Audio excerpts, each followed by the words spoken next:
Peace family, Esikhomesteddah Homesteader here with a video on how to sow your pepper transplants. Alright family, so I have a variety of peppers here.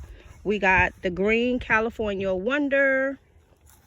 We have the chocolate beauty. I'm so excited about seeing this one here. And we got more chocolate beauty. So we have 3 transplants of that and 2 transplants of the purple beauty. So what I'm going to be using to create and sow these transplants. So this is my new pepper lane, you guys. All right, I had got to this bed, cleaned it out, which I wasn't planning on to, but I said, well, no, let me get something in there. So I cleaned it out really good. I amended the soil, added some chicken manure, compost, and some more soil, and it is good to go. So what I'm going to be doing, how I'm going to be sowing these, and what I'm going to be adding to the whole is some Epsom salt, you guys, and you only need probably about a teaspoon of that. And I don't know if you guys are using this on your homestead, and I think I did a video last year on this rabbit poop. All right family, so they say rabbit poop is a must on a homestead. They said when you're creating your homestead, the first animal you should have is rabbits. So I'm going to be adding a few drops of this rabbit poop, and also tomatoes love this fertilizer as well. And I'm going to be adding some of my worm castings, slow release fertilizer, and my bone meal. All right family, so let me get my newly made pepper lane sewed up, and I'm thinking about actually mulching around it with my free mulch. And also what I'm gonna do is, I know I don't like to waste soil, so I'm thinking that I'm gonna sow probably some munchers over here in this bare area, so that it could grow along this fencing, and that I will use the fencing as a trellising for them. And I think they should do just fine. So we're going to give it a go. Let me get this all sewed up. And again, my amendments that I'm going to be using is Epsom salt. And you want to get that Epsom salt in there for your tomatoes and your pepper plants. And you could just actually throw out Epsom salt pretty much in everything that you grow. Just make sure you read the amount. So again, Epsom salt, rabbit poop, bone meal, worm castings, slow release fertilizer. All right family, and then I'm going to water them in really good with some fish emulsion, and they should be off to a good start. I actually purchased these a few days ago, and I kept them inside under some grow lights because I knew another cold frost was coming through. So I'm bringing them out today, and I think they'll do fine. Our weather is pretty much at its point of getting, I guess you could say, to the regular temperature around this time in the spring, you know, 70, 80 degrees. So I think they'll be fine. So let me get these sewed up, and I'll bring you guys a finished look on what it's looking like. All right, family? Peace.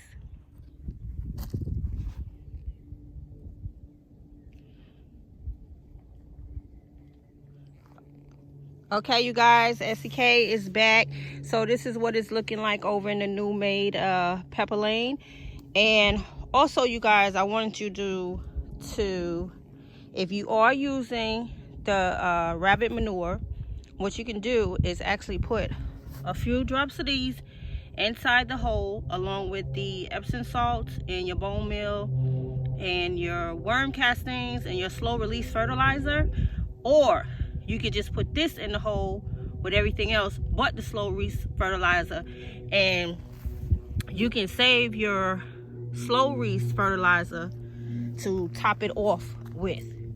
All right, you guys, so I just wanted to show you guys some of the muncher seeds that are back here, and I'm going to lightly cover these up. I also have some in the trenches right here, and I'm going to do my best to try to guide them up towards the fencing as best as I can And if not, they will find their way in the front of this what is this, chicken fencing, chicken coop fencing. So this is what it's looking like. And again, I may come through and put some mulch on the top of it to keep the moisture in and also add more nutrients. But right now, this is what it's looking like. So all I have to do is lightly cover up the seeds like so. Just cover them up lightly and come in and give it some fish emulsion, water the pepper plants in, give them a good drink of water.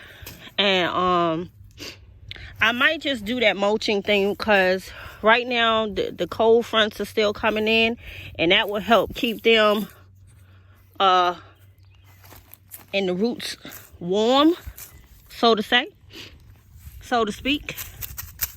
That would help. Okay, this is an old one, so let me put that back there.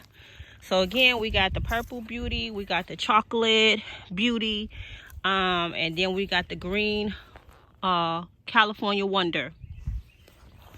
All right, family, so this is what it's looking like, and I can't wait to see these bloom up. And I may use some of my fencing.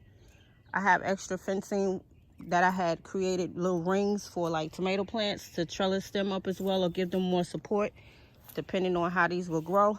I might need to do that, and if I do, that'll be fine. Or I will use some gardening posts. Okay, family? So I don't know about you guys, but this pollen is about to drive us crazy here in zone 8.8. We have not had any rain, so we're still waiting on rain to wash a lot of this pollen away. And yeah, it's kind of hard to talk when you got blood rushing to your head from bending over. All right, family, so this is Esikhomesteddah the Homesteader, and I will see you guys on the next video. Make sure you thumbs up, like, subscribe, and hit the notification button, and I'll see you guys real soon. Peace.